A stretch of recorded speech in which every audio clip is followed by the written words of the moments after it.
Unsolved mysteries involving mysterious individuals have a unique and enduring fascination that captures our collective imagination. These enigmatic figures, whether real or the stuff of legends, possess an irresistible allure that compels us to delve into the unknown. Two mysterious individuals visit a hotel. A video capturing the entrance of two individuals believed to be men in black into the Sheraton Hotel lobby on the Canadian side of the Niagara Falls has fascinated people for years. The footage was uploaded to YouTube, and this incident, which took place on May 15, 2009, has been thoroughly investigated by those who are interested in the unknown. It was found that these alleged men in black specifically sought out the general manager of the hotel, who, along with a fellow employee working security at the time, had an encounter with a triangular-shaped unidentified object 7 months prior to this incident. The sighting occurred on the night of October 14, 2008, as the unidentified object glided slowly and silently over the hotel premises.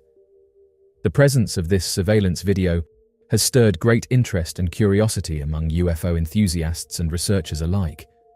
The two hotel employees provided a detailed account of the extraordinary aerial phenomenon they encountered. They described the unidentified flying object as an impressive sight, measuring approximately 240 feet in length, and stated that the aircraft boasted a unique configuration with 3 white lights prominently displayed on all 3 sides, while a pulsating red light adorned its central section, adding to its mystique. Their observation of the object lasted for nearly 10 minutes, during which it traversed the skies in a slow and noiseless manner at an estimated altitude of 500 feet.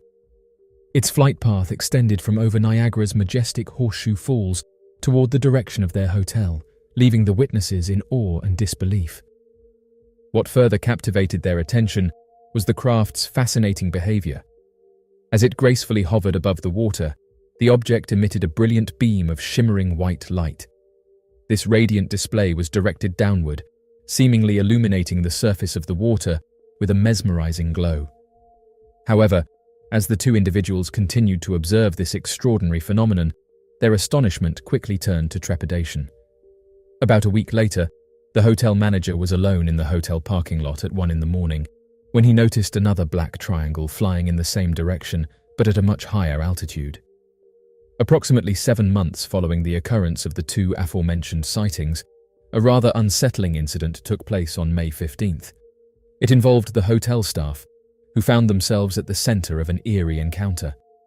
Two individuals, bearing an uncanny resemblance to one another, were observed entering the hotel lobby.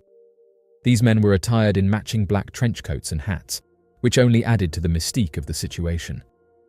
Curiosity piqued, they approached the front desk and requested to speak with the hotel manager.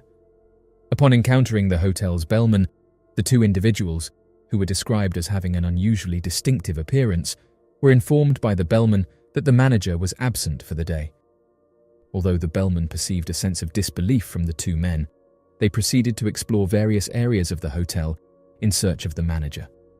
After the bellman completed his assigned tasks and returned, he discovered that the two individuals had departed from the premises. This incident showcases an intriguing encounter between the bellman and these enigmatic men, raising questions about their motives and intentions within the hotel. The following day, when the hotel manager resumed his duties, the bellman approached him discreetly. He proceeded to recount the unsettling incident involving two individuals who had left him feeling unnerved. According to the bellman, these two men had strikingly similar appearances, characterized by an eerie pallor, towering height, and identical attire, right down to the matching hats and trench coats they were wearing. This encounter had left the bellman thoroughly shaken, their presence and uncanny resemblance haunting his thoughts. With a mixture of skepticism and concern, the manager proceeded to the hotel security office and meticulously analyzed the surveillance footage from the preceding day. His objective was to locate any footage capturing the entry of the two individuals into the hotel lobby.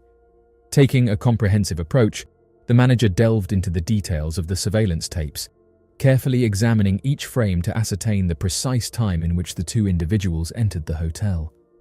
The following day, an additional employee from the hotel approached the manager confidentially and recounted her encounter with the two individuals. During their conversation, They inquired about the manager while delving into topics that seemed completely nonsensical to her, such as discussions about governments and mysterious aircrafts. A sense of fear washed over her when she observed a peculiar detail about them: their complete lack of facial hair, including eyebrows. It appeared as though they were wearing hats with attached wigs, giving them an unnatural and unsettling appearance. This bizarre encounter left her perplexed and unsettled, raising questions about the true nature and intentions of these individuals. The woman recounted to her boss the striking appearance of the two men, with their large and captivating blue eyes that seemed to hold a hypnotic power. As she delved further into her experience, her emotions overwhelmed her, resulting in tears as she tried to convey the strong impression that these individuals had the ability to delve into her thoughts, particularly regarding the manager. She even felt compelled to actively block any thoughts related to him due to the unsettling sensation. What troubled her further was the fact that these men never blinked, not even once, which added to the overall eerie atmosphere of the encounter. The information surrounding the Men in Black incident is primarily based on the testimony of the manager. However, despite this limitation, those who have investigated this case have said that the witness was trustworthy and reliable. Additionally, the video capturing the Men in Black's entry into the lobby was provided by the hotel manager, adding an extra layer of evidence to the case. As of right now, the footage is believed to be one of the few genuine pieces of evidence that we have of the Men in Black. Dr. Herbert Hopkins and the missing coin. Many people regard the Men in Black as being nothing more than the appearance of government agents dressed in perfect black suits that attempt to cover up or use scare tactics to prevent the public at large from understanding the true occurrence of mysterious activity. However, the Men in Black could also be something else entirely, something not human. This appears to be the case when reviewing the reports made by a Dr. Herbert Hopkins and his strange encounter with an individual who suddenly showed up at his house while he was conducting a private investigation. Dr. Herbert Hopkins was working as a consultant on a case involving a sighting of an unidentified flying object, as well as various other claims that had occurred in the state of Maine. One night, as Dr. Hopkins was poring over further details of the case he had recovered, he received an eerie phone call from someone who claimed to be an activist, who then further stated that not only did he wish to visit Hopkins, but he had additional evidence regarding the case. Dr. Hopkins was thrilled to hear this, as any additional witness testimony and proof brought forward would certainly help him to better understand the situation that had occurred, and so he gave the man the details of his address and directions on how to reach him. Oddly enough, it only took a few minutes before he heard the ring of his doorbell. The man that showed up to his house was described by Dr. Hopkins as wearing a perfectly pressed black suit and black tie. But this was far from the most noticeable thing about the man. According to Dr. Hopkins, the Man in Black had incredibly unusual facial features. The man had no hair of any kind, including a bald head, completely shaved eyebrows and no eyelashes. He was also so unbelievably pale to the point that it looked unhealthy and completely unnatural. Not wanting to be rude, Dr. Hopkins invited the strange man into the home to discuss the details of the case.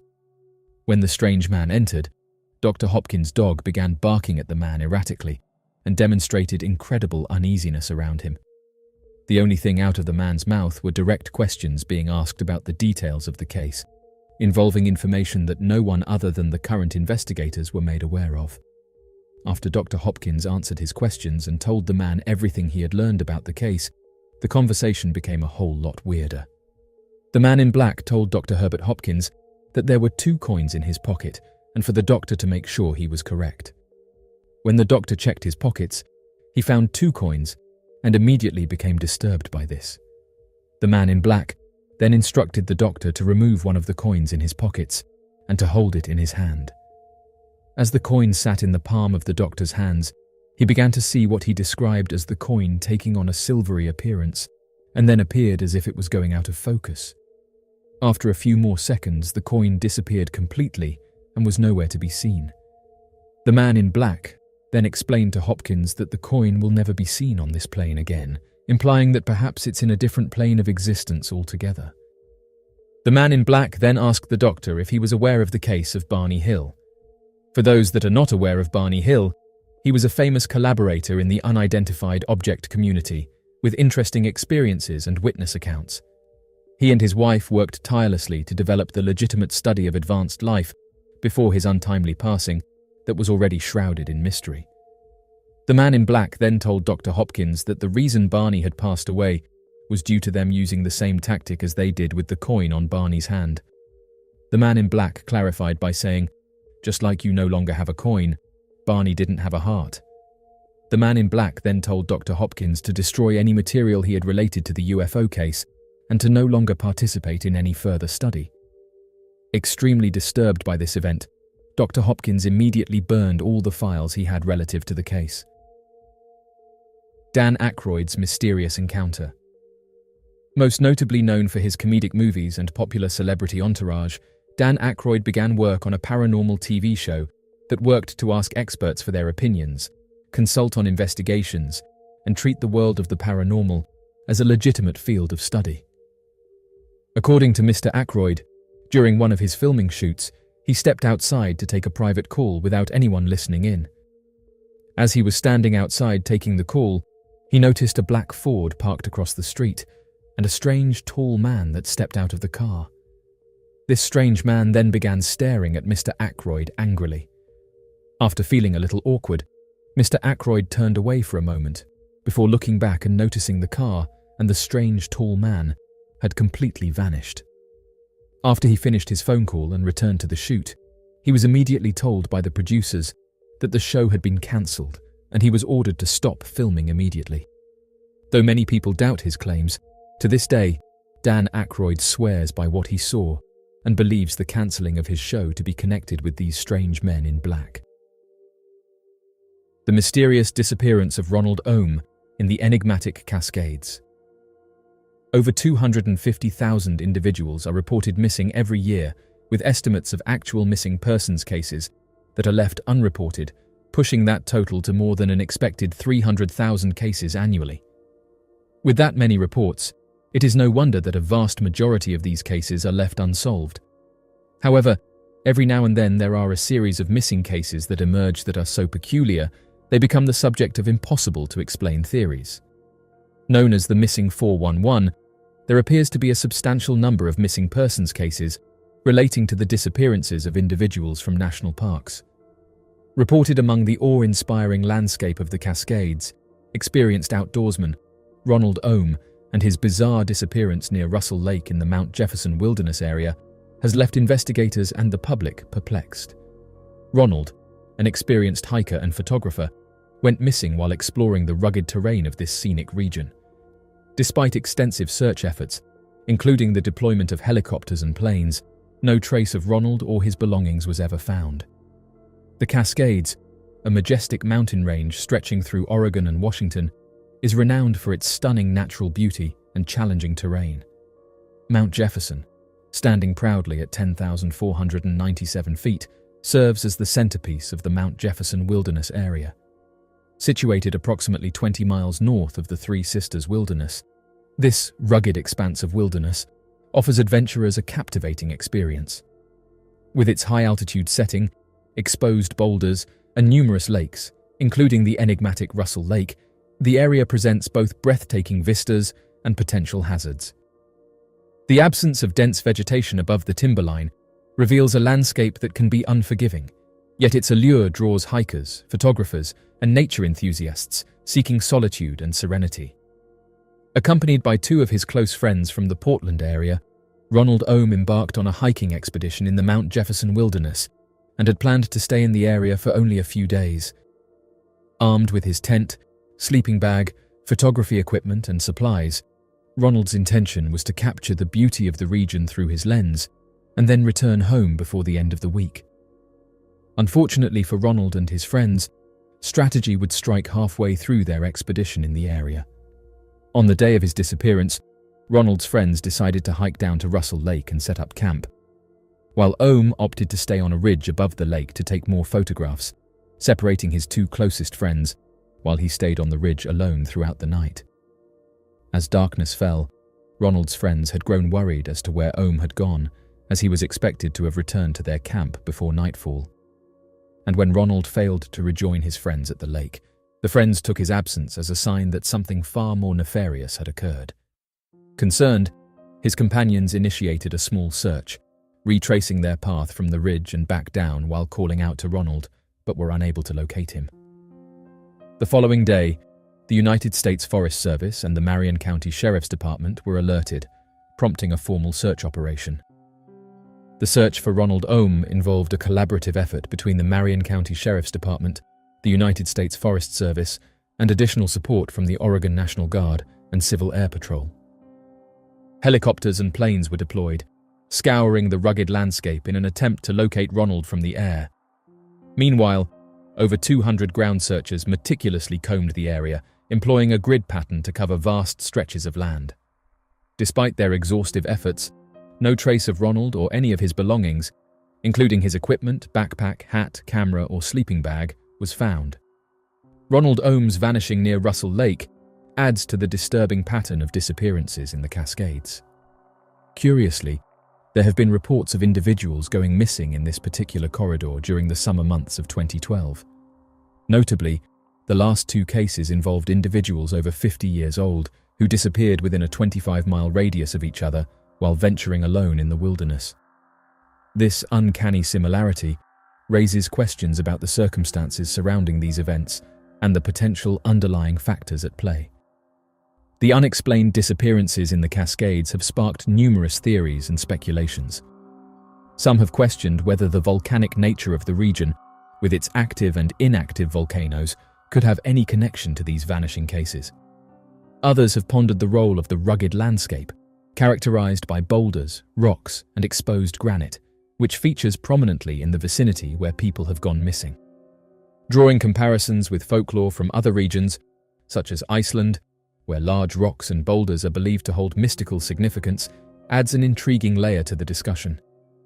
The Cascades, while alluring, also hold an air of mystery and danger.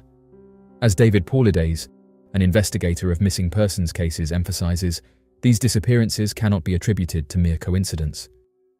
The sheer number of documented cases, along with the bizarre circumstances under which individuals have vanished or been found, points to something inexplicable happening in this captivating wilderness. While the precise causes remain elusive, it is crucial to raise awareness about these incidents and offer support to the families affected. The vanishing of Ronald Ohm near Russell Lake in the Cascades serves as a haunting reminder of the enigmatic nature of this breathtaking region. Despite extensive search efforts and the deployment of resources, Ronald's disappearance remains unsolved, leaving investigators and loved ones searching for answers. As we reflect on his case and the broader pattern of disappearances in the Cascades, we are reminded of the need for continued vigilance, research, and awareness. The search for truth and closure persists as we strive to understand the mysterious forces that have claimed the lives and presence of those who ventured into the captivating yet treacherous wilderness of the Cascades. The mystery of Nicholas Flamel. Performing a Google search for the name Nicholas Flamel will generate an overwhelming number of search results. However, the majority of these results predominantly spotlight books or information related to the fictional character Nicholas Flamel. If one seeks information about the historical figure, the renowned alchemist, the task becomes considerably more challenging. Nicholas Flamel gained particular prominence due to J.K. Rowling's portrayal of him in the widely popular book Harry Potter and the Sorcerer's Stone.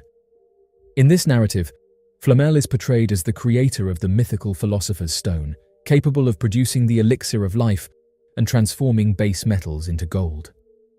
While the factual existence of Flamel is not synonymous with immortality, his narrative possesses an air of enigmatic allure that continues to captivate and intrigue.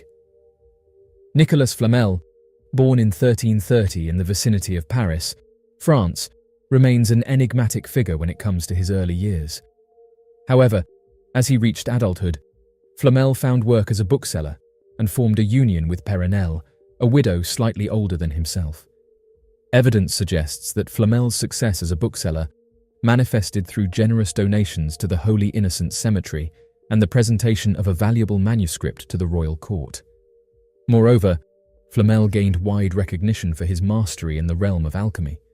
The field of alchemy had gained remarkable popularity throughout Europe during this period, notably with a focus on the transmutation of substances, particularly the ambitious pursuit of converting base metals into precious gold.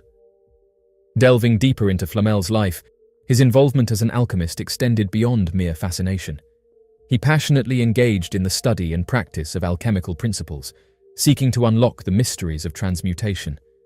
The allure of turning base metals into gold fascinated Flamel, drawing him into a world of intricate experimentation and profound exploration of the natural world. Nicholas Flamel would gain widespread recognition and acclaim due to his remarkable achievement in developing the legendary Philosopher's Stone. This renowned artifact was believed to possess the extraordinary ability to transmute ordinary mercury into precious gold. There is significant skepticism surrounding the claims that Flamel's stone had the power to transform mercury into gold, especially considering that his wife was the only person who claimed to have witnessed such a transmutation. However, during the 14th century, Flamel's story was widely believed, leading Europe's royalty and nobility to actively seek out alchemists who could assist them in acquiring wealth and maintaining good health. The enigmatic aspect of Nicholas Flamel's tale lies in how he acquired the knowledge required to create the Philosopher's Stone. As recounted by the famous alchemist himself, a celestial being appeared to him in a dream, presenting a perplexing book that defied comprehension. This angelic entity prophesied that with time, the mysterious contents of the book would be unveiled to him. Mirroring this celestial encounter, Flamel's path crossed with an individual who possessed the exact same book from his dream, a book penned by none other than Abraham the Jew. Fascinated and driven by curiosity, Flamel wasted no time in acquiring this precious book. Over the course of 21 years, he tirelessly immersed himself in its cryptic symbols, gradually unlocking the profound secrets of transmutation concealed within its pages. Regrettably, the Book of Abramelin the Mage, which played such a pivotal role in Flamel's extraordinary journey, has tragically vanished from existence. Lost amidst the annals of history during the 17th century, this unfortunate circumstance renders the verification of Flamel's remarkable account impossible. Nicholas Flamel, renowned for his contributions to alchemy, dedicated the remainder of his life to France. During this period, he not only authored manuscripts on the subject, some of which can still be admired today at the renowned Bibliothèque Nationale in Paris, but he also indulged in regular visits to local cemeteries. Despite these intriguing aspects, Flamel's later years were seemingly unremarkable, characterized by an ordinary existence.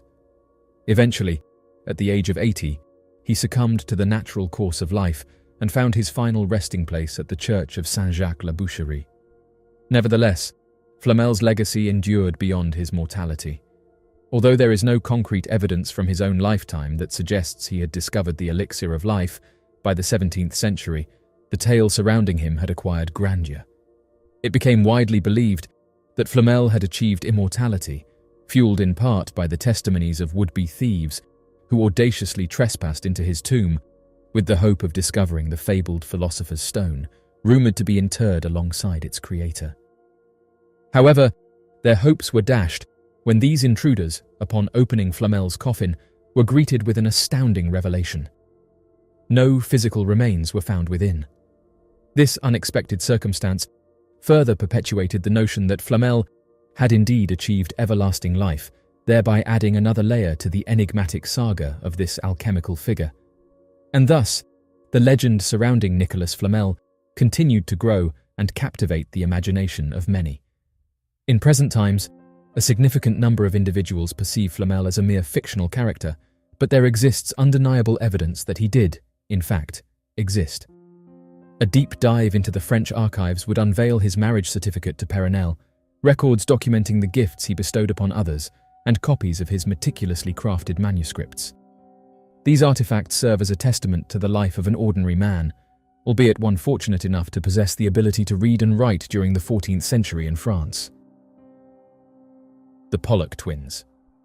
The story of the Pollock twins is a fascinating and enigmatic tale that has intrigued both believers in reincarnation and skeptics alike. This case revolves around two young girls, Joanna and Jacqueline Pollock, who were born in Hexham, England in 1958, and their purported memories of a past life as their deceased sisters Joanna and Jacqueline Pollock, who had tragically passed away in a car accident just 1 year before the new twins were born. The Pollock twins' story has captivated the imagination of many and has sparked debates about the possibility of reincarnation and the nature of human consciousness. The Pollock twins' background.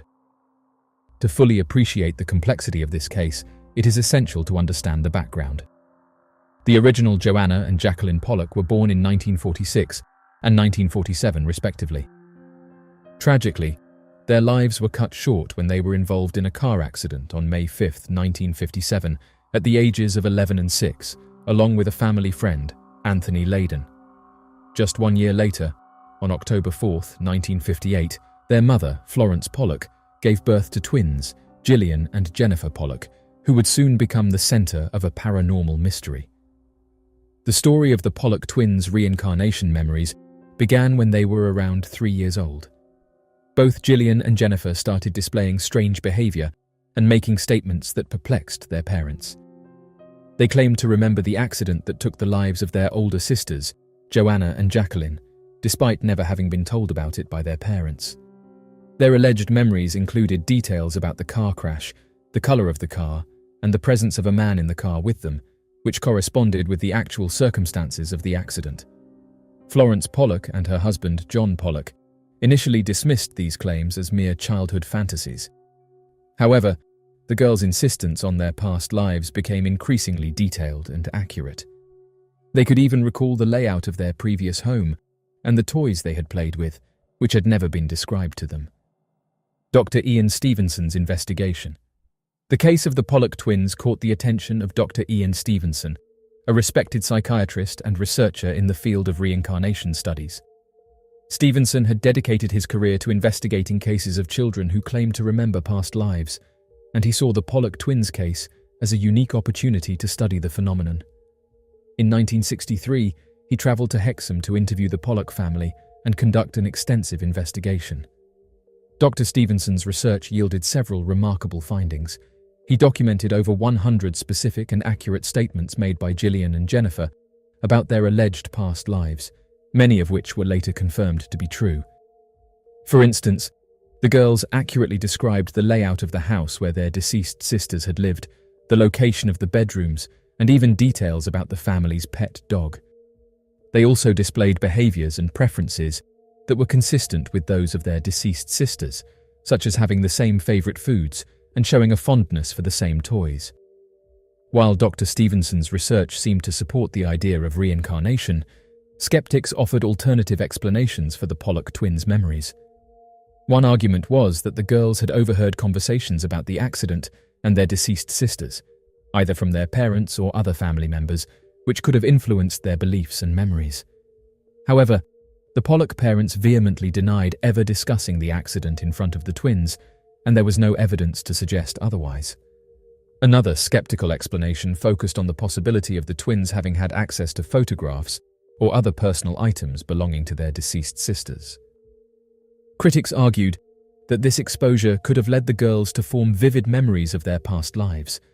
However, the Pollock family claimed to have kept such items locked away, and Dr. Stevenson's investigation did not uncover any evidence of the twins having accessed them. As of right now, the case of the Pollock twins remains a perplexing and controversial topic in the realm of paranormal phenomena and reincarnation studies. While Dr. Ian Stevenson's research provided substantial evidence in support of the twins' alleged memories, skeptics continue to propose alternative explanations. The mystery of the Pollock twins raises profound questions about the nature of consciousness, memory, and the possibility of life after death. The mystery of Eric Robinson. In the sprawling outskirts of Melbourne, Australia, Eric Robinson and his girlfriend Marilyn Coulsett lived contrasting lives. While Marilyn Coulsett dedicated her days to the education of young minds, working as the principal of the Valkstone Primary School, located in East Bentley, Eric embraced a life of exploration and adventure and would often go on long trips out in the middle of nowhere, often leaving behind a worried girlfriend. Despite Marilyn's worries, Eric Robinson was an incredibly experienced outdoorsman and hiker, holding years of experience traversing numerous trails throughout his home country, as well as mastering some of the most difficult trails across New Zealand, Scotland, California, and Utah. Eric Robinson was no stranger to national parks and month-long trips. With an unyielding passion for the great outdoors, Eric meticulously planned each and every one of his outdoor excursions, immersing himself in extensive research about each region he ventured into. However, despite his expertise and careful preparations, Eric's disappearance on the Highline Trail in the Winters Wilderness, Utah, remains a perplexing enigma and is a telling sign of the strange nature of the Winters Mountains and their unexplainable cluster of missing persons reports. Equipped with a red backpack, a sturdy tent, a personal sleeping bag, some bear spray, an expensive and well-tested personal transponder, his cell phone, and a sufficient 14-day food supply for his 10-day, 60-mile hike, Eric embarked on his anticipated adventure sometime in late July. According to Eric's girlfriend, Marilyn would last see Eric Robinson when she dropped him off at the Melbourne airport and said her goodbyes as he began his trip to the United States. According to close friends of Eric, he was picked up after arriving at Salt Lake City Airport and would stay his first night at his friend's house and enjoy an afternoon and evening together. It would be during this time, while at his friend's house, that Eric Robinson would go over the details surrounding his upcoming trek and inform the group that he had expected to arrive at his first rendezvous point during the afternoon of the 7th of August near Mirror Lake, and to expect to hear from him and see him at around that time. Interestingly enough, friends would also claim that Eric Robinson had talked about how his vast amount of experience traveling across harsher terrains would make this short hike a breeze. On the following morning of the 28th of July, Eric Robinson would be dropped off by his friends at the Highline trailhead, ready to immerse himself in the vast surrounding wilderness.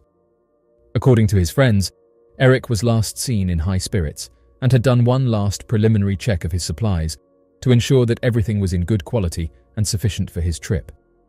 It would be on the 2nd of August that Eric Robinson would last be seen before being reported missing. According to investigators, it would be sometime in the afternoon that a troop of Boy Scouts and their scout leaders would happen to coincidentally cross paths with Eric Robinson while the group was near the Yellowstone Creek drainage area, a few miles away from the Highline Trail that Eric had supposedly originally been scheduled to use. The leaders would later tell investigators that at the time of the sighting, Eric Robinson appeared to have had an upbeat demeanor and was in excellent physical condition, telling the troop about his plans to use the Highline Trail to his advantage. After hearing Eric's claim that he planned to stay on the Highline Trail, though the troop was nowhere near the trail, the troop's leader decided to pull out their maps and make some comparisons. After about an hour, Eric Robinson was reoriented and redirected back to the correct trail after realizing that he had been off of the trail for a little over an hour. It would be during this time, in the late afternoon, that Eric Robinson would bid the group farewell and walk in the direction designated by the troop leader in the right direction. As the appointed day of Eric's expected arrival at Mirror Lake on the 7th of August came and went without any sign of the experienced outdoorsman, his close friends grew increasingly concerned and believed that something terrible may have happened to Eric, as it was unlike him completely to not stick rigidly to his trail itinerary. Fearing the worst, the group of friends contacted the United States Forest Service and the local Duchesne County Sheriff's Department to help organize a search and rescue effort for their missing friend. Local newspapers would claim that an experienced sheriff by the name of Travis Mitchell was assigned to the case and would organize the search and rescue operation, getting volunteers and trained men in the areas along the Highline Trail within the hour of being contacted. The search efforts involved a comprehensive array of resources, including helicopters, equestrians, all-terrain vehicles, a team of experienced bloodhounds, and local campers and hikers who decided to volunteer. Sheriff Mitchell also contacted Marilyn, who attested to Eric's excellent health and unwavering passion for hiking and exploration, and gathered all of the information he needed about Eric's expected travels and itinerary. Eric's extensive preparations, including carrying extra supplies for unforeseen circumstances, showcased his competence and dedication to safety and helped put the search and rescue volunteers at ease, allowing them to do a more thorough examination of each gridded area before moving on to the next. Unfortunately for investigators, despite 15 days of relentless searching, the rescue teams found no trace of Eric Robinson. Based on the Boy Scouts' sighting on August 2nd, the search area was somewhat confined, yet their efforts yielded no breakthroughs. Recognizing that the search operations were nearing their conclusion, Marilyn made the difficult decision to travel to Utah. As the 22nd of August marked the official termination date of all search operations, Marilyn valiantly continued her quest to find Eric by distributing posters and photographs at various trailheads throughout the area. Regrettably, all endeavors to locate Eric proved fruitless, and the equipment he carried has never been found. Oddly enough, Eric's tragic hike and disappearance was reported just 1 mile west of Cuberant Lake, the same location where 12-year-old Garrett Bardsley had vanished without a trace back on the 20th of August in 2004, leaving behind an enduring mystery. Eric's disappearance further deepens the eerie connection between hikers and the enigmatic Winters Wilderness, as both he and Garrett were last seen by Boy Scouts, raising unsettling questions about the region's inexplicable nature. Eric Robinson's disappearance on the Highline Trail has baffled investigators and outdoor enthusiasts alike. Despite his thorough preparations and adherence to safety measures, he vanished into the vast expanse of the Winters Wilderness, leaving no clues to his whereabouts. Celsa Lucero. Within the breathtaking scenic landscape of the U.S. state of New Mexico lies the captivating Manzano mountain range, a cluster of large mountains and valleys that stretch out southwards, running parallel to the city of Albuquerque. These mountains, unlike the typical image of the state, host some of the densest lush greenery of New Mexico, coupled with overgrown and towering trees that line the mountain range throughout the area. Unfortunately for the Lucero family, it would be within this mesmerizing backdrop that a puzzling incident would suddenly unfold on the 9th of November, back in 1940, shrouding the region in dark and terrifying mystery. Celsa Lucero, a resilient 51-year-old woman who suffered from hearing loss, embarked on a journey with her family from Los Duranes to the Manzano Mountains. The goal of the trip, according to the family, was to continue their annual tradition of traveling to the mountain range to gather clusters of wild piñon seeds, also known as pine nuts, which flourished abundantly in the area. Preparing for the outing, Celsa took great care to equip herself with adequate protection, fashioning herself with a thick mitten that would cover her left hand to help shield it from the prickly pine needles on the piñon plants. Celsa Lucero's family would also later tell investigators that Celsa was also believed to have been dressed in thick, warm attire and even carried matches to combat any unforeseen chill in the event that the wind would get worse at higher altitudes. As the day progressed, the Lucero group, composed of Celsa's close sisters, her nephews, and other family members, would leave their campsite sometime around 10:30 in the morning, agreeing to all reconvene and meet back up at the campsite by 3:30 in the afternoon. The last known person to have seen Celsa shortly before her sudden disappearance would claim to have seen the 51-year-old woman preparing her equipment before beginning her hike away from the camp at around 11 in the morning. It would be at around that time that Celsa was believed to have briefly accompanied another camper, who was not a member of their family or a member of their camping group, before venturing out on her own to pursue piñon gathering. Despite Celsa's disability, suffering from an estimated 90% hearing loss, the Lucero family was unconcerned when Celsa left the campsite to travel on her own, as she was often considered the most experienced hiker among the entire family. Celsa's brother would later tell investigators that Celsa was one of the most capable hikers he had ever known and was in excellent physical shape for her age. Even more reassuring, the campsite location was surrounded by some of the easiest amateur hiking trails of the range and had been a spot frequented by the family countless times in the past. Oddly enough, however, as the clock struck 3:30 in the afternoon, a terrible sense of unease began to settle among the campers and the Lucero group when Celsa was nowhere to be found. Roughly 30 minutes later, their worry grew exponentially as Celsa had yet to return. Faced with the harsh realities of their predicament, the family decided to build a large fire to stave off the chilling temperatures and provide a beacon for Celsa to find her way back. Unfortunately for the family, they all understood that shouting for Celsa would have been in vain due to her deafness, and so decided to establish a grid-like search pattern, starting the direction that Celsa had believed to have wandered off to. Throughout the night, the Lucero family tirelessly scoured the area in search of their missing loved one, but were unable to find any sign of the missing 51-year-old. On the following day, on November 10th, an estimated 16 hours after Celsa was considered to be missing, the Lucero family would contact the United States Forest Service, seeking assistance and hope in their quest to find Celsa Lucero nearby. The formal search and rescue operation for Celsa Lucero spanned a period of 2 weeks, but it was a task fraught with challenges. The newspapers of the time reported that the search efforts had to be repeatedly halted due to the sudden unprecedented cold weather that swept through the mountains. For reasons not entirely understood, the expected cold weather of the mountain range would suddenly shift into a dramatic freeze that would see temperatures throughout the area plummet by more than 20 degrees at a time. Despite initial weather forecasts expecting warmer temperatures for the next month, the sudden freeze would come and go sporadically throughout the search and rescue timeframe.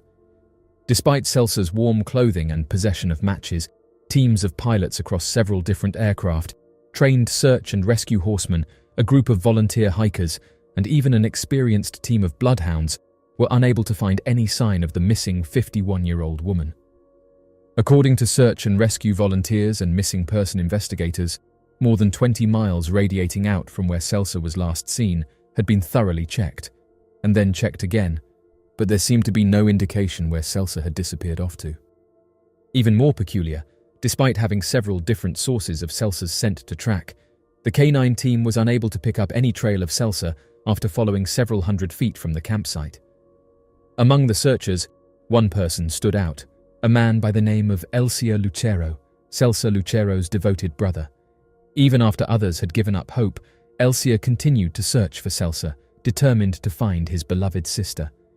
In a November 10, 1941, article published in the Albuquerque Journal, Elsia expressed his ongoing concern, revealing the following: "We have found no trace of her since she left camp. Not even the coffee can she carried to put her piñons in, or her mitten." Celsa had ventured away from her camp in El Cañón de la Carolina, situated on the western slope of the Manzano Mountains. Over 350 searchers, comprising the New Mexico State Police Department, sheriff's deputies, police officers, forest rangers, Navajo Indian trackers, and over a couple hundred volunteers, scoured the mountains in a desperate bid to locate the missing woman. However, their efforts proved fruitless, and the whereabouts of Celsa Lucero remained elusive, her fate a haunting mystery. To this day, her ultimate fate remains unknown, forever etched into the enigmatic nature of the Manzano Mountains. The disappearance of Amy Jackson in Sequoia National Park. In the realm of perplexing vanishings, the enigma surrounding the disappearance of Amy Jackson stands as a haunting testament to the mysteries that shroud the Sequoia National Park, located in the state of California. According to one of the strangest missing persons reports ever made, it would be on a fateful evening of August 13th, back in 1966, that Amy Jackson, a mere 18 months old, would suddenly disappear while embarked on a short camping adventure with her parents. The nature of Amy Jackson's disappearance would leave investigators puzzled, as the young girl appeared to vanish in the middle of the night while lying alongside her two parents. According to the report, the Jackson family would journey from their cozy residence, located in the small town of Upland, California, to the idyllic sanctuary of Pier Creek Campgrounds, where they would decide to camp for the night. Eager to bask in the serenity of large sequoia trees and in the safe camping spot often frequented by other experienced hikers and campers, the family promptly set up camp upon their arrival, ready to immerse themselves in the ethereal beauty that surrounded them. As night soon fell upon the wild landscape, the Jackson family, satiated after a delightful meal and a short hike throughout the surrounding area, finally decided to return back to their tent, which zipped up completely, and lay down for the night.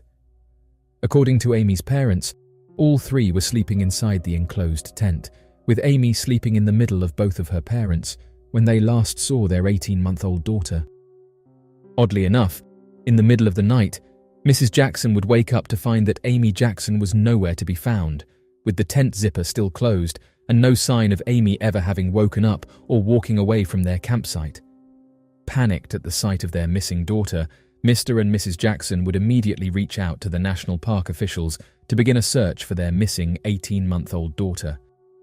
At first, the parents believed that Amy had been kidnapped, as it seems unlikely that the 18-month-old could have unzipped and zipped the tent back up and wandered off into the night very far.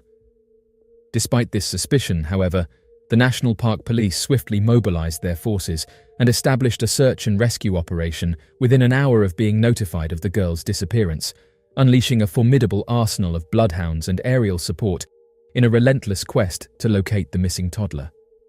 However, the conclusion of the first day's search left the commanding officers concerned and confused, grappling with the absence of any tangible evidence regarding Amy's whereabouts. To the utter dismay of investigators and national park officials, even the highly trained bloodhounds failed to catch a whiff of Amy Jackson's scent, with the dogs displaying strange behavior and refusing to leave the tent, as if Amy had never left the tent to begin with. The lack of cooperation from the bloodhounds and trouble with finding any evidence or sign of the toddler, despite searching the area within a 3-mile radius, would force the National Park Service to reach out for assistance beyond their jurisdiction. In a remarkable turn of events, the revered Federal Bureau of Investigation was summoned to lend their expertise, amplifying the search efforts with additional helicopters, ground searchers, equestrians, and a fervent corps of dedicated volunteers, all united in their tireless pursuit of locating the missing girl. With the focus of the search efforts centered approximately 25 miles east of Porterville, at a dizzying elevation of 7,000 feet, the search and rescue operation continued over the course of 4 days with unwavering resolve. Yet, despite these best efforts, little to no sign of the missing girl was ever uncovered.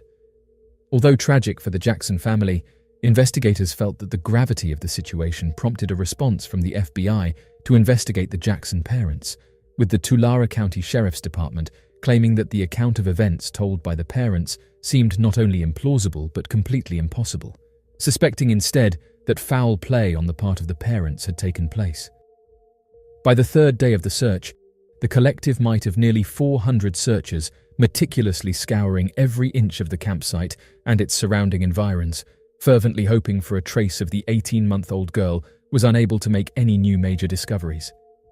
The disheartening reality of the situation was further underscored by the bloodhounds' baffling failure to detect Amy's scent, and the fact that the 18-month-old girl should not have been able to have traveled very far from the camp in the middle of the night, given her size and the time of her disappearance, adding yet another layer of intrigue to an already confounding puzzle.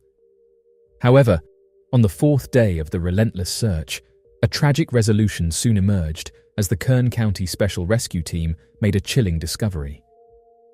An August 18, 1966 article in the esteemed Arizona Republic recounts the harrowing moment a crack Kern County Special Rescue Team found her nestled at the base of a colossal rock, perched precariously uphill from the Deer Creek campground.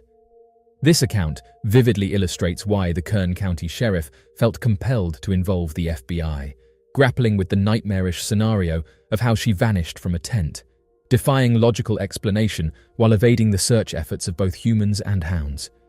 The assumption arising from this discovery suggested the possibility of a fatal fall from a towering boulder, hinting at the heartbreaking prospect that Amy may have traversed even greater distances before meeting her demise, or succumbed to the unforgiving elements of exposure. Reports also alluded to the fact that a 3-mile radius encompassing the campsite had been meticulously scoured prior to the discovery, yielding no trace of anything strange or any sign of the girl's passing. As the notion of filing a Freedom of Information Act request with the FBI remains futile, considering their steadfast refusal to release any information on ongoing investigations, the incident surrounding Amy Jackson's disappearance remains steeped in suspicion, even in the modern day. Masters of meticulous documentation and the subsequent classification of files, the FBI safeguards a repository of accounts pertaining to the peculiar disappearances of missing children. As we delve deeper into the recesses of this disconcerting narrative, the looming question persists. What hidden forces conspire behind these baffling occurrences, and what truths lie shrouded within the vaults of the unknown? Unsolved mysteries interest people for various reasons. Many people are drawn to the unknown and the unexplained, and unsolved mysteries provide a sense of mystery and wonder. The mystery surrounding the Georgia Guidestones' last moments. Someone has just revealed a small detail moments before the Georgia Guidestones were destroyed. The Georgia Guidestones was a granite monument located in Elbert County, Georgia, USA. It was erected in 1980 and consisted of 4 massive upright stones with a capstone on top and a central pillar that supported the capstone. The monument was inscribed with a set of 10 guidelines or principles, written in 8 modern languages, and a shorter message at the top of the structure written in 4 ancient languages. The guidelines or principles, often referred to as the 10 Commandments of the New Age, call for a balanced and sustainable approach to life on Earth, with respect for nature and human rights, and a focus on maintaining a peaceful and harmonious global community. The identity of the person or group responsible for the Georgia Guidestones is unknown, as the monument was commissioned through a pseudonym and the true identity of the commissioning party has never been revealed. Since the Georgia Guidestones were taken down, the Georgia Bureau of Investigation has yet to identify any suspects related to the incident. Oddly enough, a soldier was watching the footage of the stones being destroyed when they noticed a small detail. The soldier reported that they have extensive knowledge when it comes to these types of explosions and said that something seemed off. He said the following: "I did 3 combat tours in Iraq, and I've seen my fair share of IEDs, EFPs, and JDAMs. That was not a standard conventional munition. There was no blast wave, no collateral damage, 0 crater, and that was something powerful enough to absolutely destroy solid granite and not even touch the surrounding structure. Something extremely accurate, more accurate than any GPS-guided munition that is known. My guess would be this is something that is not operational or doesn't exist. I'd say that's an energy-based weapon and not conventional explosives." End quote. Interestingly, directed energy weapons are currently being used by the United States military. Directed energy weapons are a type of non-projectile technology that utilizes either electromagnetic or particle energy to strike a target. Unlike traditional weapons that rely on propellants to launch projectiles, directed energy weapons accomplish their aim through the manipulation of energy. In recent years, this technology has matured, leading to an increase in funding to support the ongoing research. Directed energy weapons are a set of advanced technologies that have the potential to transform modern warfare by reducing the risk of collateral damage. These weapons operate on the principle of manipulating electromagnetic or particle radiation to damage or destroy targets with precision and efficiency. Many questions remain, with users saying that the footage didn't look right, saying why would they only release a short 10-second video that cuts really quickly into another shot. At the time, the Georgia Bureau of Investigation was asking people for their help in identifying what happened, but then didn't release the footage in the lead up to the event.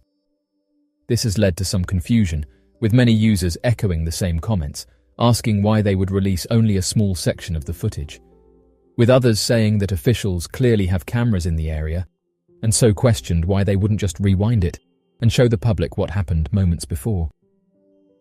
One user said that the footage looks strange, and said that there appears to be several cuts throughout it, suggesting that it was tampered with before it was released to the public. As of right now, many questions remain, and we are still no closer to understanding who took down the stones. The Aztec Pyramid's ancient power source. Located in modern-day Mexico is a wide variety of evidence of an even larger and more influential presence that once resided in the area. This presence is known as the Great Empire of the Aztec civilization that saw an incredible level of growth, economic might, and land control during its prime.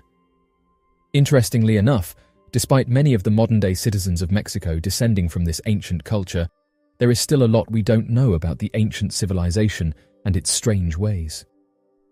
One of the biggest questions surrounding these people was their fascination and construction of pyramids of a massive size that rival that of the Egyptian civilization. Even more peculiar, as researchers were busy studying the engravings and stone writings down near the base of the pyramids, referred to as the Temple of the Sun and the Temple of the Moon, they believed that the mythologies of the pyramids would be revealed if they continued their work there and had no plans to make any other attempts for the foreseeable future. It would soon be revealed to them that even more secrets surrounding the function of the pyramid would appear at a much lower part of the ancient Aztec construction that would help shed some light as to the main functions of the pyramid structures, as well as cause new theories to grow in response to these discoveries. Interestingly, it appears that researchers have discovered that underneath the ground, there appears to be even more constructions and mysteries to uncover. Located below the massive Aztec pyramid, known as the Temple of the Sun, there seems to be an intricate detail of underground passages and areas one could enter. Many have pointed to these tunnels as being used as possible aqueducts or passageways for priests of their time, though nothing conclusive has been found that supports this theory. Others believe that the force of the underwater pressure could be used as a primitive method of energy generation that could be used for a wide variety of purposes. Similar theories were believed at the base of the Great Pyramids at Giza, when water tunnels were also found there decades in the past. This leaves many wondering if the pyramids served an additional purpose. Back in October 2014, there were two individuals who happened to witness an unusual entity from a considerable distance. Initially, they mistook it for a labourer in work attire and thus decided to patiently wait for its approach. However, as it drew nearer to them, they gradually realised the true nature of their sighting and promptly captured an image of the phenomenon using their mobile phone before swiftly vacating the vicinity. The creature depicted in the photograph was described as being remarkably tall, measuring approximately 8 to 9 feet in height. Its body was entirely covered in a dense coat of jet black hair, which gave it a distinct and imposing appearance. Notably, it had a robust stomach and a muscular neck and shoulders, contributing to its incredibly strong physique. As it moved, its gait resembled that of a human, but the men detailed that they quickly made their way out of there.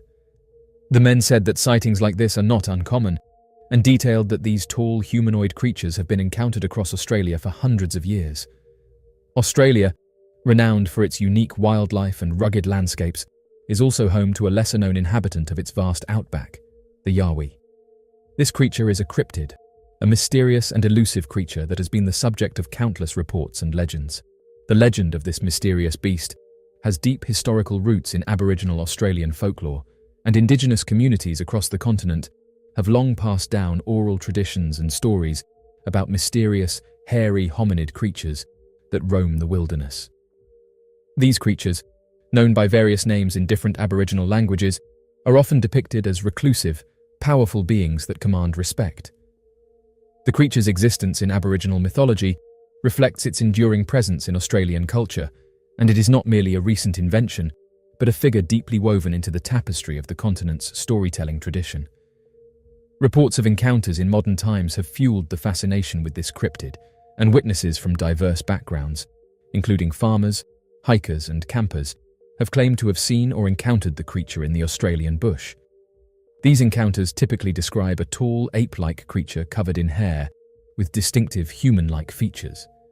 While skeptics dismiss these accounts as hoaxes, misidentifications of known animals, or mere folklore, many eyewitnesses maintain the sincerity of their experiences. Some reports even include photographic evidence, though the authenticity of such evidence is often debated. One of the most famous sightings occurred in 1977, when a group of construction workers near the town of Mudgee claimed to have encountered one of these creatures in a remote forested area. The incident garnered significant media attention and sparked renewed interest in the cryptid. Cryptozoologists, individuals who study hidden or undiscovered creatures, have conducted investigations into the phenomenon.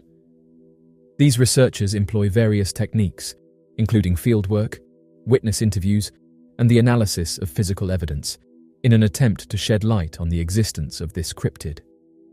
Cryptozoological investigations have yielded some intriguing findings, such as alleged footprints, hair samples, and even casts of supposed handprints.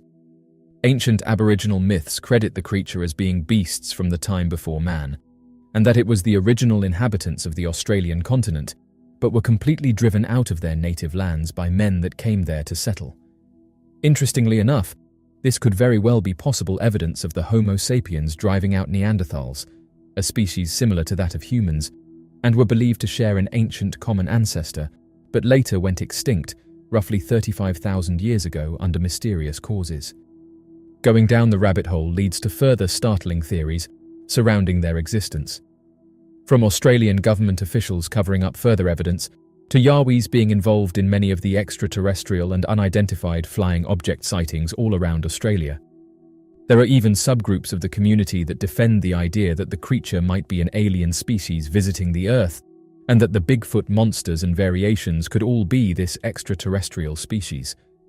As evidence of their theory, they cite the common UFO sightings that seem to also correlate with Yowie sightings in certain areas of the Australian outback, as well as the lack of physical evidence, which could be due to their techniques at teleporting back up to their spaceships or covering up further evidence. However, critics argue that these findings are inconclusive and often lack the scientific rigor required to establish the creature as a real, undiscovered species. The creature holds significant cultural importance in Australia, and it serves as a symbol of the untamed wilderness, a reminder of the vast and mysterious landscapes that dominate the continent's interior. One experienced bushman decided to share his mysterious encounter. On a sweltering morning, with his backpack slung over his shoulder and his faithful dog Blue by his side, Jack set out on a solo expedition into the remote areas of the Northern Territory. His mission was to survey the native flora and fauna, but what he hoped to find most was solitude and the solace of nature. As he ventured deeper into the wilderness, the harsh beauty of the outback surrounded him. As the sun dipped below the horizon, Jack set up camp in a remote clearing, far away from civilization. He lit a crackling campfire, its warm glow pushing back the encroaching darkness. Blue, his loyal canine companion, nestled close, his ears perked up as he sensed something amiss. One experienced bushman decided to share his mysterious encounter. In the dead of night, Jack awoke to a sound that sent shivers down his spine. It was a low, guttural growl that seemed to reverberate through the very ground he lay on. Blue, alert and vigilant, stood at the entrance of the tent, his fur bristling. Jack unzipped the tent cautiously and peered out. The moon cast an eerie pallor over the landscape, revealing the silhouette of a massive humanoid figure standing at the edge of the clearing. Its size was staggering, towering at least 8 feet tall, with matted hair covering its body. Fear gripped Jack's heart as he realized he was face to face with the legendary Yowie, a creature of myth and legend. He had heard countless tales of this enigmatic being, but skepticism had always clouded his belief.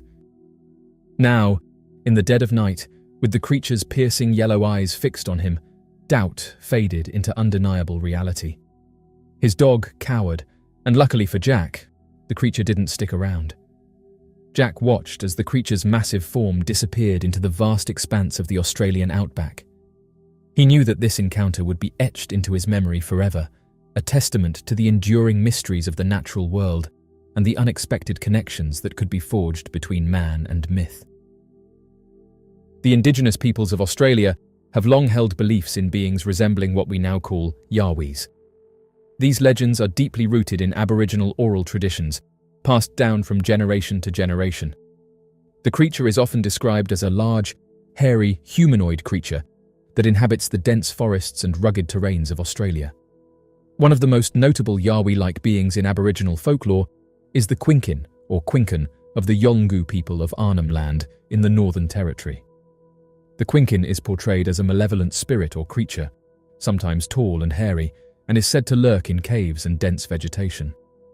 These indigenous accounts, while not documented in writing, provide essential insights into the Yowie's existence and its significance in the cultural and spiritual beliefs of Australia's First Nations. This creature continues to captivate the imaginations of those intrigued by the mysteries of the natural world. Rooted in Aboriginal folklore, the creature's history is intertwined with the cultural fabric of Australia.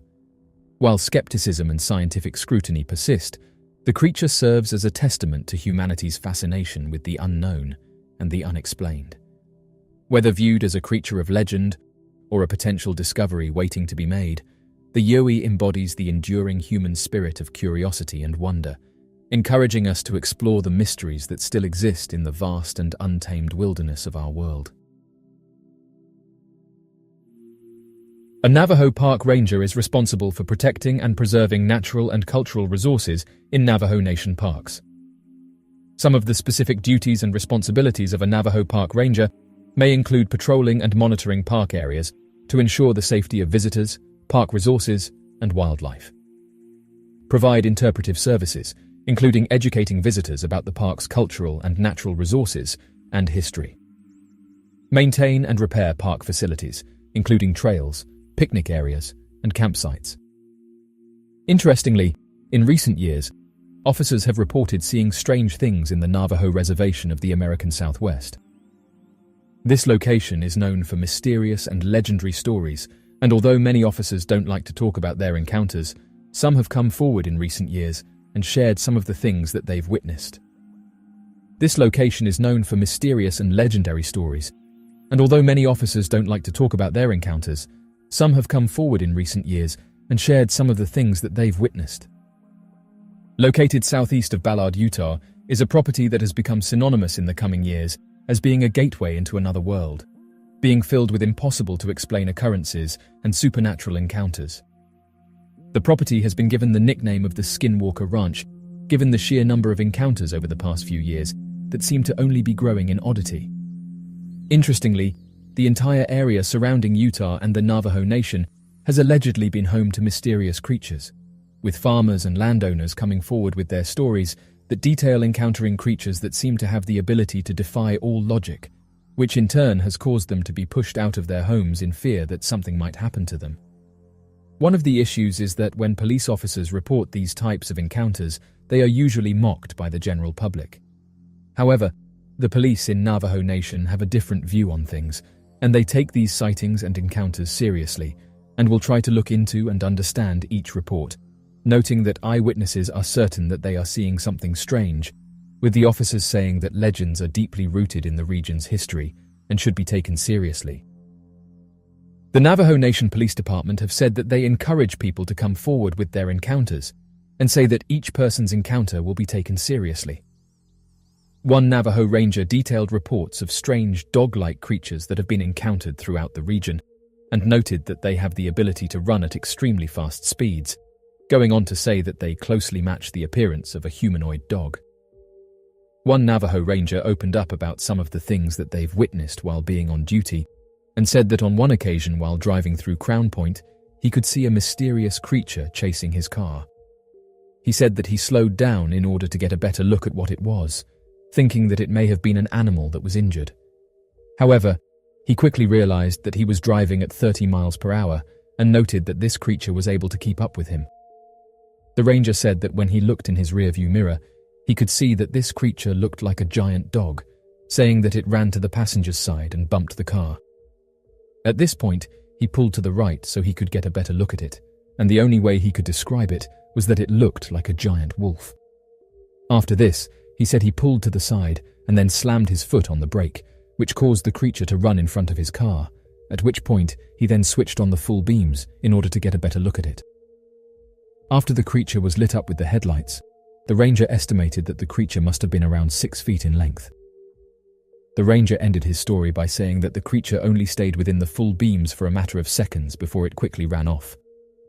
To this day, he has no idea what this thing was, and said that if he had to describe the creature, he said that it looked like a mix between a wolf and a man. All across the United States, there are detailed witness accounts that tell consistent stories of impossible-to-explain humanoid dog-like creatures known as skinwalkers, that demonstrate abilities that make the creatures far more supernatural than anything else on Earth. Many encounters are described as being terrifying attacks, whereas others detail origins of an almost otherworldly nature. Where do these creatures come from, and what do they want? Described as being a more than 7-foot-tall humanoid dog-like creature with the antlers of deer, the face of a wolf, 2 jointed legs and large claws located on each hand, stories of the Skinwalker found across North America have been cited as originating more than several thousand years ago from legends as old as humanity can remember. Native American tribes, regardless of differing religious beliefs and origins, tell consistent tales of the Skinwalker and its dealings. It is from old Navajo legends that the majority of the information surrounding Skinwalkers is known. According to the Navajo tribe, when a tribal member committed a social or unforgivable crime, all of the tribal members would come together and begin to perform a cursing ritual on the guilty tribal member before banishing the member from the tribe forever. Alone and cursed, it was believed that the banished tribal members would undergo animalistic transformations whenever their insatiable desires began to take control, changing them into a humanoid dog-like monster. Other origin stories surrounding the creature claim that, rather than the Skinwalker being a banished or cursed individual, the creature is that of a solitary witch or sorcerer that mastered the ability to perform black magic and is capable of shape-shifting into different creatures. It performs this act by gathering the hide of an animal and wearing it over itself, allowing the sorcerer to take on a humanoid mutated form of the creature that continues to walk on its hind legs. It is due to these tales of shape-shifting, transformation, curses, and humanoid mutated forms that many researchers have made the comparison between the Skinwalker and legends of the werewolf from old European tales. Could this mean that the Skinwalker, once thought to only inhabit the Americas, made its way to the rest of the world? In an effort to tie this creature with even more modern-day sightings, stories of the Dogman Beast, a creature that is commonly seen as being derivative of the werewolf legends of the recent past, seems to contain direct links to that of the Skinwalker. In areas where Skinwalker reportings are common, Dogman sightings are recorded and known to occur just as frequently. Oddly enough, a continuous number of reports surrounding that of dogmen and werewolf-like creatures seem to come from that of the state of Utah, the state in which the Skinwalker Ranch resides. Additionally, both creatures have the uncanny ability to mimic both human voices alongside animal sounds, with stories that dogman encounters and Skinwalker encounters led witnesses into hearing their own voice or a friend's voice repeated to them in perfect cadence and pitch. Similar to the stories in which the Navajo told of the witch being able to take the form of other animals, it appears that the Skinwalker sightings have been paired with other strange humanoid animal hybrids all across North America. If we accept that the stories of strange humanoid creatures across North America are, in fact, encounters with the Skinwalker, what could this tell us about the species and its abilities? According to the National Institute for Discovery Science investigators, the private scientific research team deployed at the Skinwalker Ranch during its 20-year joint investigation for Bigelow Aerospace and the United States government's Department of Defense, the Skinwalker could very well be an interdimensional creature that hops between universes and uses hidden portals found within the mountains, forests, and national parks of our country as entry and exit points into our world. National Institute for Discovery Science researchers claim that while positioned on a ridge overlooking the area, the team began to notice what they described as a hovering ball of white light through night vision goggles pointed towards one of the middle homesteads of the property. As it hovered about 4 feet off the ground, the witnesses claim that the white ball of light began to open up into an estimated 3-foot-wide circular portal. However, on the night vision goggles, a device that can detect and measure near-infrared and ultraviolet radiation, the portal appeared to be more like a 3-dimensional tunnel hovering above the ground. The researchers then described that an 8-foot-tall, completely black, humanoid creature slowly began to crawl out of the 3-dimensional tunnel, elbowing its way through the portal. The creature then grabbed the edges of the tunnel, pulled itself through and dropped down 4 feet before running out into the darkness, out of the sight of the researchers watching.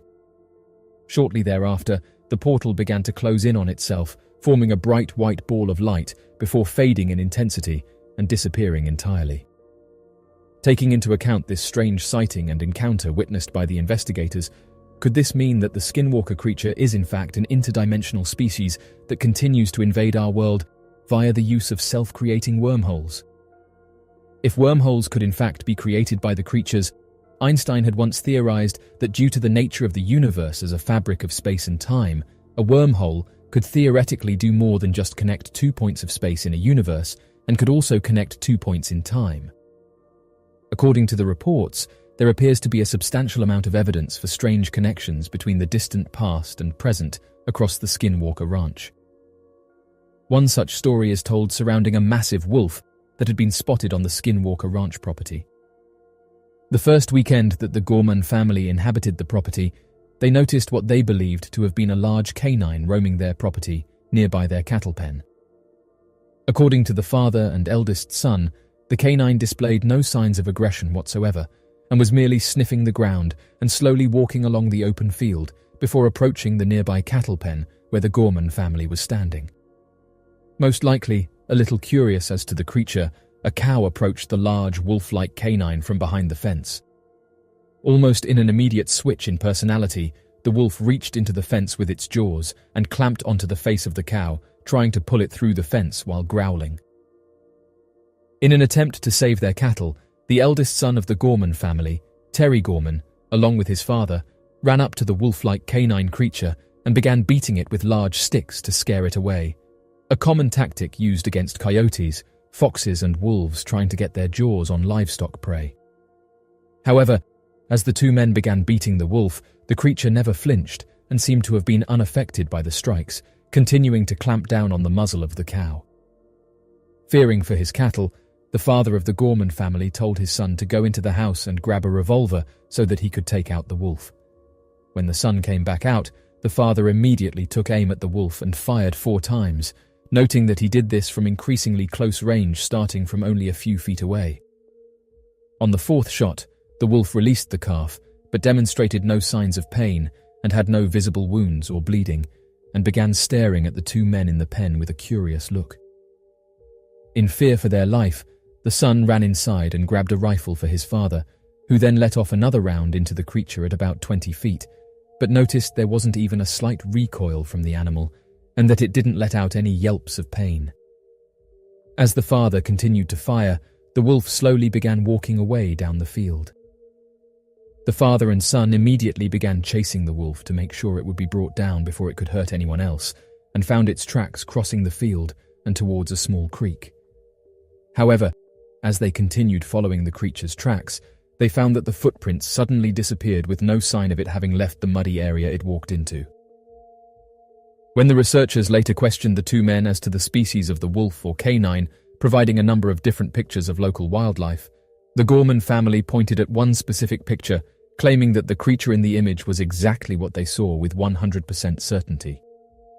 The researchers, puzzled by the image, then alerted the family that it was not possible for the wolf they identified to have been the creature they spotted, as the wolf in the picture was a dire wolf, a species that had gone extinct across North America more than 10,000 years ago.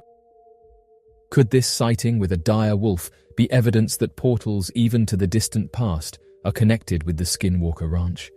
A portal that allowed an extinct species of dire wolf to suddenly appear and then disappear 10,000 years after its extinction?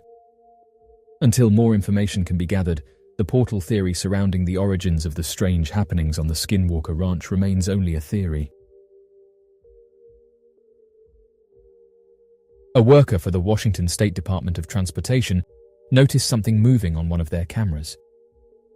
As they zoomed in, they said they could see what appeared to be a large human walking next to one of the trees, saying that it was much larger than a standard human. They then put out a post on social media, asking if any hikers had seen anything in the area, and requested that people be on the lookout. The Washington State Department of Transportation said that it's not a cardboard cutout and it hasn't been photoshopped. The worker said that they've never been up to the camera and that it's an area that doesn't often get visited by hikers. Some suggested that the photographs show a real humanoid creature, while others said that it could be the outline of a tree that's causing an illusion. However, the worker said this wasn't the case. As of right now, whatever this thing was moved on, as there was no other update from the Washington State Department of Transportation. Oddly enough, this isn't the first time that workers have encountered mysterious humanoids, and go on to detail that every so often one of these creatures will show up, leaving those who see it confused. All across North America are reported sightings of the Sasquatch creature, a massive bipedal humanoid giant covered in hair from head to toe, and commonly encountered within or nearby the untamed woods and landscapes found all across the United States and Canada. Oddly enough, not every state or local area across North America refers to the creature as Sasquatch. More commonly, local legends will feature similar descriptions of the creature, but with slight variations in its design alongside differing names. One of the most interesting sightings features a Floridian creature known as the skunk ape, a legendary giant native to the wetlands and swampy state parks, with reports going back several centuries.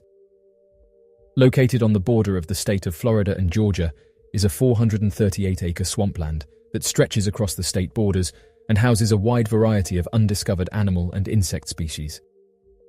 This peat-filled wetland, referred to as the Okefenokee Swamp, has been at the center of several encounters with the skunk ape creature and is often believed to be the last unexplored refuge of the creatures in the modern day.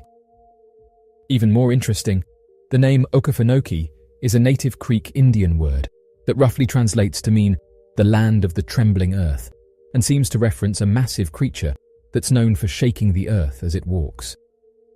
The oldest known skunk ape encounter to have occurred within the Okefenokee Swamp was reported back during the winter of 1828. According to the report made by 2 eyewitnesses, both of which were amateur hunters who were looking to explore the surrounding area, the 2 men came across what they referred to as a giant. Originally, their expedition began as a short hunting party, but rather than turn back at the height of their excitement, the 2 men's trip continued for another several weeks as they traveled deeper into the swamp, recording brief encounters with bears, panthers, alligators, and overgrown snakes. Roughly 3 weeks into their hunting trip, the men claimed to have heard the sound of loud screaming. However, the screams sounded much deeper and louder than a man could naturally produce. As they glanced around the woods surrounding their camp to investigate the source of the noise, the men then heard what they described as the sound of heavy stomping, as if a large creature was running through the woods surrounding their camp. Unsure of whether or not the creature was a large wild animal or a distressed man, the 2 hunters decided to light a fire and stay within the proximity of their makeshift camp until daylight, as the day was soon ending and darkness was fast approaching. Despite the roaring fire to help keep the nearby woods illuminated, the men complained that they were unable to sleep due to the strange sounds they continued to hear, despite no creature being visible anywhere near their location. Additionally, it became necessary to gather nearby scraps of wood to keep the fire burning, and so the men were forced to venture slightly more and more into the surrounding darkness to maintain their light source. By the next morning, the men investigated the nearby woods and wetlands, hoping to find any evidence of a creature having prowled their camp the night prior. After a few hours of looking, the men claimed that they came across several barefoot human-looking footprints that would have been impossible for any normal person to have made. Mostly due to the fact that the footprints were all spaced roughly 6 feet apart and were an estimated 18 inches in length. Worried that the creature might return, the hunters immediately fled the swamp and returned to town. Oddly enough, the story of the encounter with the unknown swamp giant does not end there. Once the 2 hunters returned to the closest town, they told the nearby townspeople of what they had encountered and warned them that a monster might soon attack the town. Fearful of the beast, the town gathered together a hunting party of 9 men to hunt down the beast and take it out before it could attack the town. Gathered together, the men went into the swamp and traveled as far down as its southernmost part, now located in the state of Florida. After several days of searching the area, the men located sets of footprints far too large for any normal man to have created and used the footprints as a trail guiding them directly to the giant. As the men began following the footprints, they noticed that they were often spaced increasingly further apart, sometimes disappearing completely and reappearing elsewhere in the swamps, as if the creature climbed and jumped between trees for traveling. Before long, the trail was completely lost, and the 9 men decided to make camp for the night and begin their search again at daybreak. Unfortunately for the band of men, during the night, the creature would invade the camp and attack the hunters in a fit of rage. According to the 9 witnesses, a massive humanoid creature covered in hair all over its body suddenly ran straight through the camp, toppling over several tents, and began tearing apart the equipment and supplies of the traveling men. Fearing for their lives, the men grabbed their weapons and fired at the creature, causing the giant to retaliate by overpowering the men and defeating 5 members of the party, tossing their limp bodies several feet as if they weighed next to nothing. The remaining 4 members continued firing at the creature, sending several rounds of bullets through its chest before the creature fell down in a low grumble and passed away shortly after. After closer examination of the giant's body, the men estimated the humanoid creature to have been slightly over 13 feet in height and appeared to look exactly like a man with the exception of its tremendous size and full body covering of hair. However, while observing the body, the men continued to hear the sound of screaming in the surrounding woods, similar to what the 2 hunters had experienced on their journey several days prior. Believing that the screaming could be coming from a dozen more of the giant creatures, the men packed up their equipment and began moving out of the swamp during the night, unable to wait until morning out of fear that a retaliatory attack would take place if they continued to stay. Once the 4 men returned to the nearest town, they told the townspeople what happened to the 5 other men who were attacked, and that they estimated that a dozen more of the giant creatures were still out there in the nearby swamps. Fearing that an attack would eventually reach the town, the men began traveling throughout the area and warning people of an impending attack from giants. On the 1st of January, 1829, a local reporter would interview the men and retell their story for local publishing. By February of that year, less than 30 days after the original publication, reprinting of the story spread to neighboring communities and would see a February issue published in the Connecticut newspaper, warning traveling parties to stay clear of the Okefenokee swamp. Although continued sightings would be made of the giant humanoid creatures in the surrounding areas, later referred to as skunk apes, no violent attack was made over the following years. After a few decades, the sensationalism of the story eventually settled down and became nothing more than a local legend. To this day, travelers are still warned of the Okefenokee swamp giants when traveling through the region. Back in 2023, emergency services were able to locate and rescue a teenager with special needs who had gone missing in the woods in Cherokee County, North Carolina. The rescue was made possible through the use of an image captured by a drone, which assisted in pinpointing the teenager's location. The drone image provided vital information. The Hiwassee Dam Fire Department recently reported that a missing boy was found thanks to the deployment of drones that were equipped with advanced infrared technology. Through the use of the drone's sensors, the boy's body heat was detected, and this provided crucial information to assist the search efforts of those who were on foot. Ultimately, this enabled the search party to locate the missing teen in a timely manner.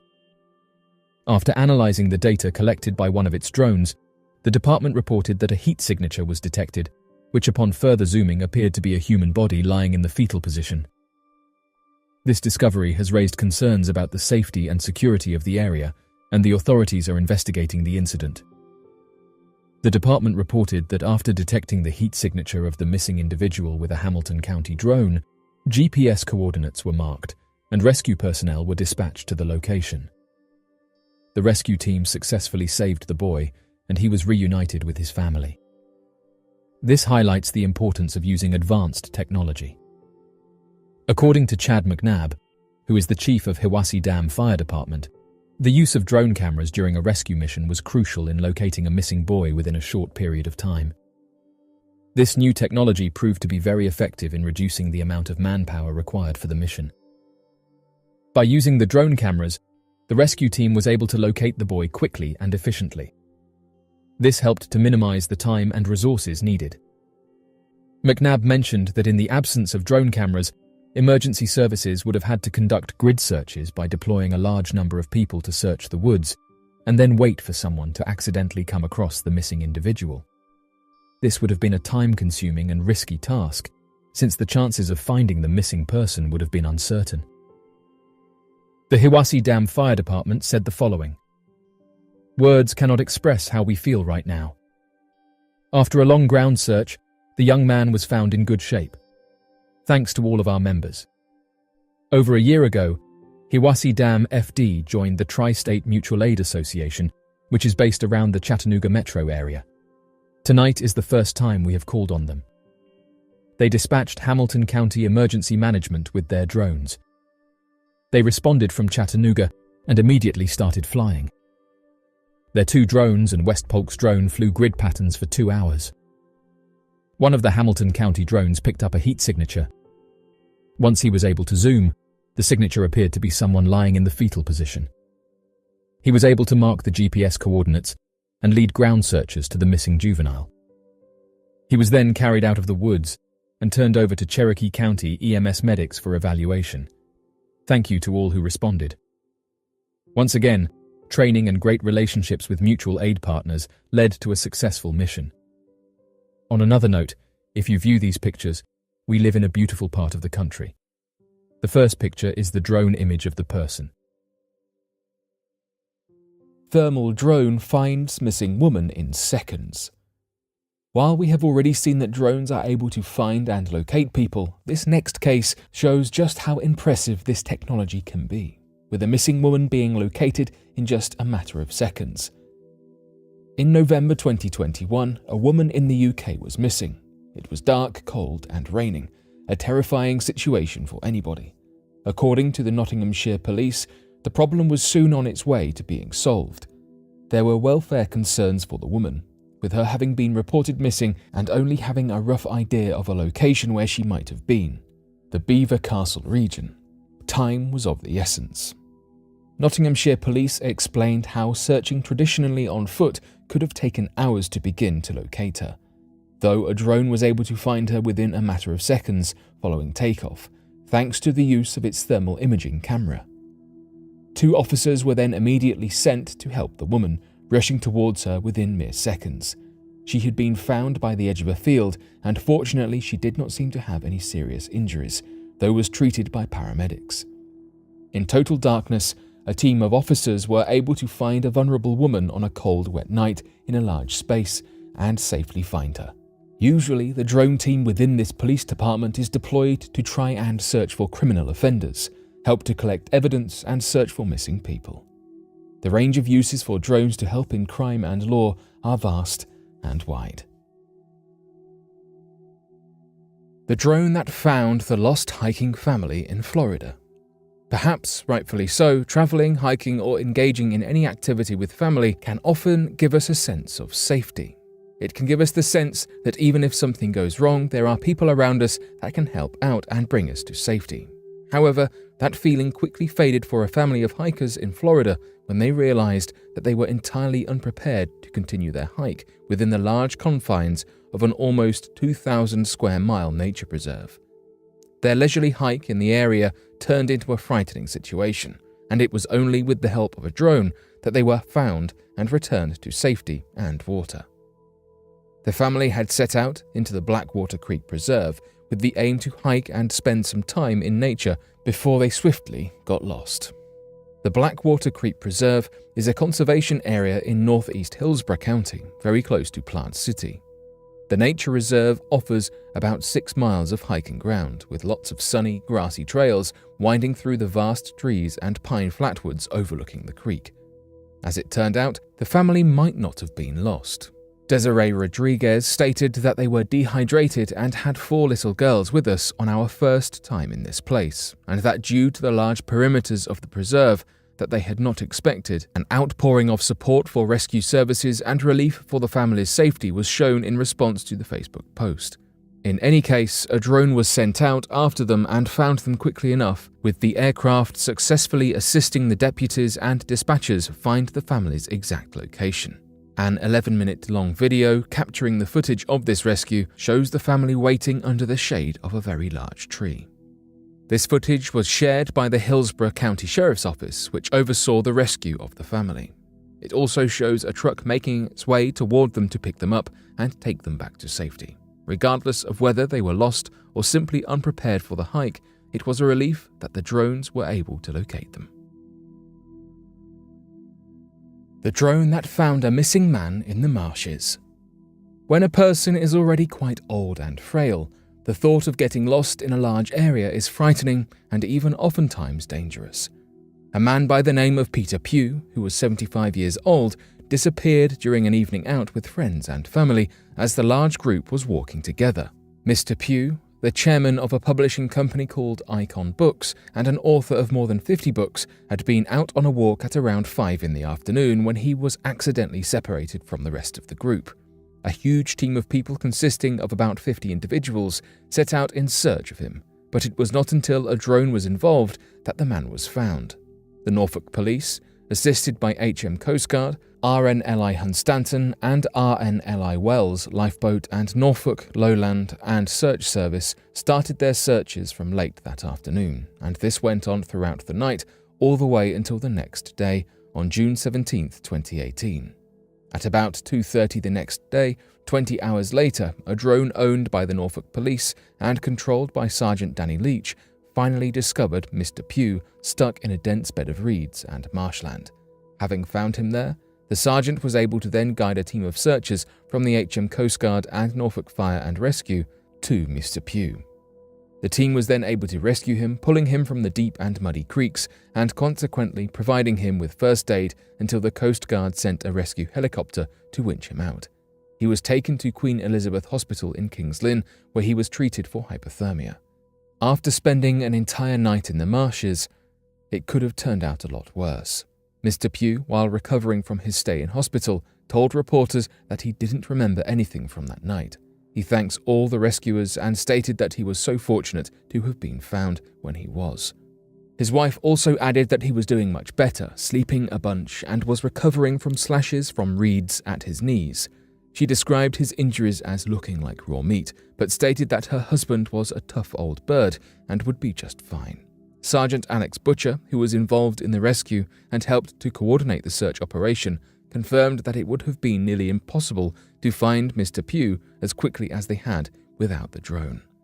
He stated that drones help searchers to search areas that are difficult to access and within a close range where helicopters and other flying technologies may not be able to reach.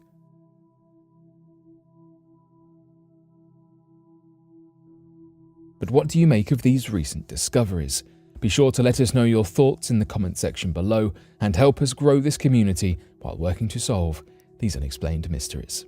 Thank you for watching, and don't forget to subscribe for more videos.